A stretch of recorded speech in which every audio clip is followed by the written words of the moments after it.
आठवां अध्याय। युद्ध का आरंभ।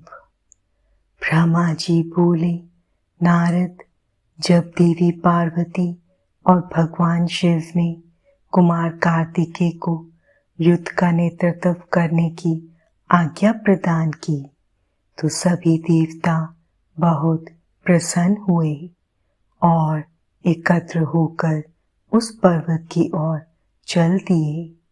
सिंहनाद करते हुए वे आगे बढ़ने लगे। उस समय कार्तिकेय सेना का नेतृत्व करते हुए सबसे आगे चल रहे थे। सब देवता मन में यही सोच रहे थे कि अब उन्हें तारकासुर नाम की मुसीबत से छुटकारा मिल जाएगा।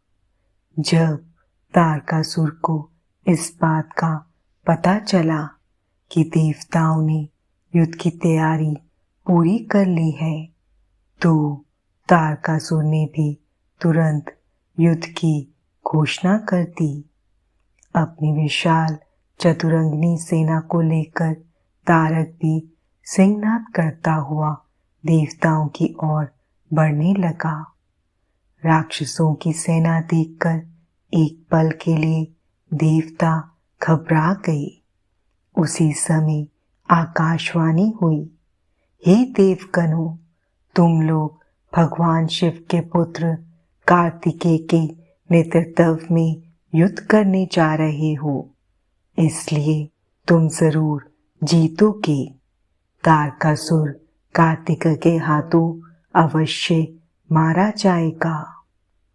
उस आकाशवाणी को सुनकर सभी देवताओं का उत्साह बढ़ गया और उनका डर दूर हो गया। उस समय दुंदुभी और अनेक प्रकार के बाजों की ध्वनि आकाश में गूंजने लगी। तब देवता और राक्षस युद्ध करने के लिए पृथ्वी और सागर के संगम पर पहुंचे। दोनों पक्षों में बड़ा भयानक युद्ध छिड़ गया। युद्ध की भयंकर गर्जना से पृथ्वी भी डोलने लगी। देवताओं की सेना का नेतृत्व शिव पुत्र कार्तिकेय कर रहे थे। उनके पीछे पीछे देवराज इंद्र सहित देवताओं की विशाल सेना थी।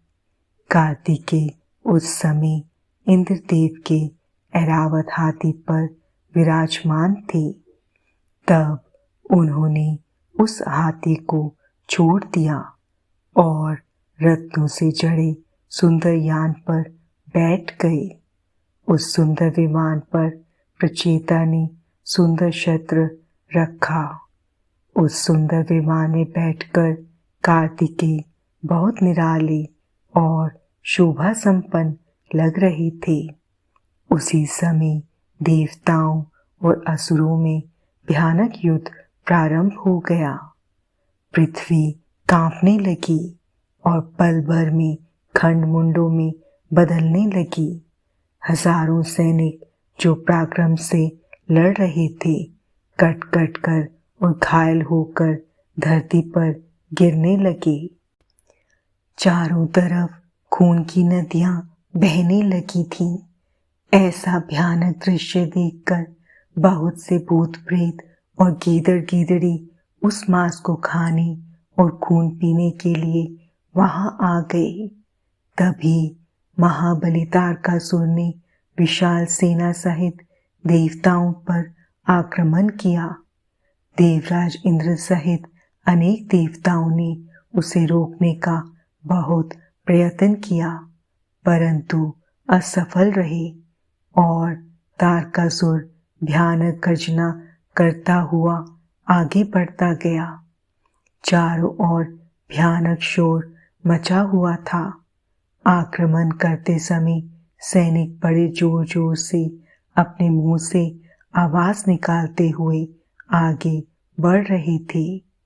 देवताओं और राक्षसों का युद्ध बड़ा विभत्स रूप ले चुका था। वहां भारी कोलाहल मचा हुआ था।